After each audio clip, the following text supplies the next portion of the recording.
ADN Podcast. ADN Podcast. Voces con contenido. Cada día nos bombardean con noticias urgentes, impactantes y a veces completamente innecesarias. No desesperes. Aquí tienes una pausa necesaria. Leo Honores te cuenta lo importante, sin titulares catastróficos, sin estresarte. Relájate, ponte cómodo o cómoda y escucha lo que realmente vale la pena. O las risas.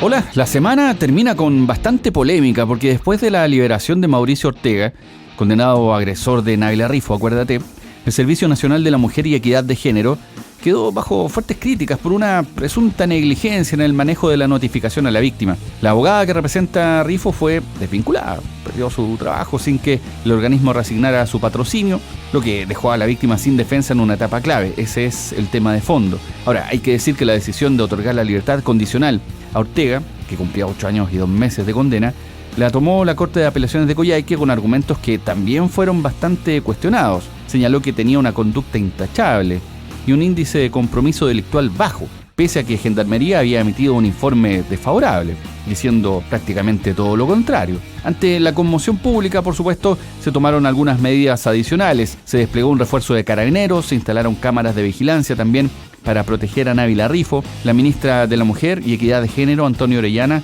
también respaldó al Servicio Nacional de la Mujer y además sumó otro elemento adicional que tiene que ver con el tema de fondo. Escucha. La ley dice que si una persona que cometió un delito en mi contra pide una libertad condicional, yo debo ser notificada. ¿Notificada de cualquier forma? No. Tengo que ser notificada de la forma en que yo elegí cuando se terminó el juicio y lo declararon culpable. En el caso que estamos comentando, esto se definió en el 2017 y es vía domicilio.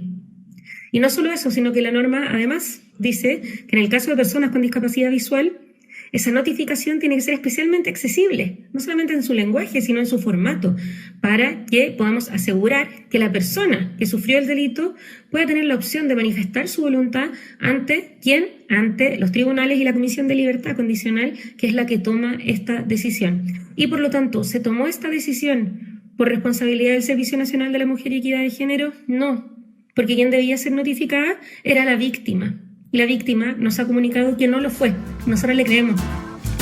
En otros temas, en el ámbito de la defensa y el presupuesto, el Ejército advirtió de un déficit de 40.000 millones de pesos para fines de año. Es una situación bastante complicada, pues faltan lucas para poder mantener cumpliéndose en funciones específicamente. Crece la tensión también en paralelo sobre el proyecto del presupuesto del próximo año. O sea, hay que sacar bien las cuentas. La ministra de Defensa, Adriana Del Piano, rebatió esta afirmación respecto de la falta de lucas y también respecto de lo que se proyecta para los próximos años. Dice que el presupuesto está absolutamente cubierto y que los recursos para las Fuerzas Armadas no se van a recortar. Lo único que salió ayer es que en el presupuesto de este año hay un tema que ya más de la mitad del monto está decretado y por lo tanto le estaría llegando los próximos días al ejército, que tiene que ver con los costos que tiene moverse en la macrozona sur. Esto no es un gusto personal ni nada, es la misma gente que después se plantea de por qué se descuadró el presupuesto en términos de no tener los equilibrios macroeconómicos que se requieren. Yo creo que son críticas que no se corresponden en el caso de las Fuerzas Armadas. En paralelo, el presidente Boric, acuérdate, en la semana propuso una reforma constitucional para facultar y facilitar el despliegue militar en la frontera norte a través de un decreto supremo. Así no se requeriría cada cierto tiempo la aprobación del Congreso y esto generó rechazo o reserva o traducción simultánea, molestia o incomodidad de parte del Frente Amplio y también del Partido Comunista. De cualquier modo, el presidente, luego del Consejo de Gabinete del viernes, destacó las medidas que están tomando.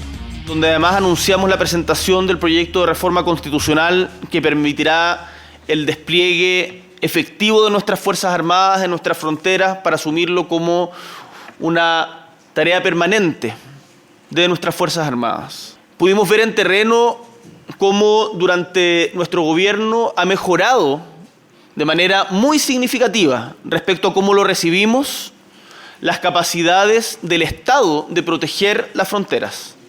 Pero de cómo recibimos las fronteras a cómo están hoy día, hay una situación que sin lugar a dudas es mejor. El municipio de La Florida anunció querellas contra quienes resultan responsables de haber incendiado viviendas en la toma Dignidad durante su desalojo. Claro, esto fue bien comentado porque en pleno proceso de demolición y despeje hubo enfrentamientos y un incendio que podría haber terminado mal. Esto obligó a la suspensión del operativo. El alcalde Daniel Reyes calificó este hecho como criminal.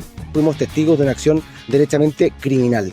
Un grupo de personas que allí se encontraban opusieron resistencia, básicamente un grupo del orden de 15 a 20 personas que dispusieron una barricada, utilizaron líquidos acelerantes, lo cual generó luego un incendio. Que por suerte, gracias al trabajo en una primera instancia, tanto de funcionarios municipales, de carabineros y luego de bomberos de Chile, pudo ser controlado. Pero ciertamente esta acción es una acción que nosotros calificamos como criminal porque podría haber significado incluso la pérdida de vidas humanas. Por esa misma razón, he instruido desde ya a nuestro equipo jurídico presentar una querella por el delito de incendio a la brevedad. Y en materia internacional, Donald Trump se quedó con las ganas, porque María Corina Machado, la opositora venezolana, que pudo ser candidata a su país también, ganó el cariño internacional, en este caso de la Academia Sueca, que otorga el Premio Nobel de la Paz 2025, se lo adjudicó. El comité destacó su lucha por una transición pacífica a la democracia, aunque hay un detalle no menor. ¿Qué pasó? Que en Venezuela esa transición no existe. Pero en fin, además, si hablamos de estabilidad, de política, cruzamos a Perú, donde el Congreso volvió a hacer lo que mejor sabe, destituir presidentes. Dina Boluarte fue acusada de incapacidad moral permanente y durante la madrugada del viernes fue reemplazada en el ejercicio por José Enrique Geri Oré, quien promete una reconciliación nacional, lo mismo que prometieron los últimos 6 presidentes, justo antes de ser destituidos. Así, Perú sigue en su reality político de rotación presidencial. El último que quede en pie, gana la banda. Soy Leo Honores y esta fue una pausa necesaria. Hasta aquí el capítulo de hoy. Pero no te preocupes, el mundo seguirá girando con noticias y memes, para bien o para mal. Si quieres estar informado sin estresarte y reírte para no llorar, este es tu podcast. Una pausa necesaria. Disponible en adn.cl, Spotify y plataformas digitales.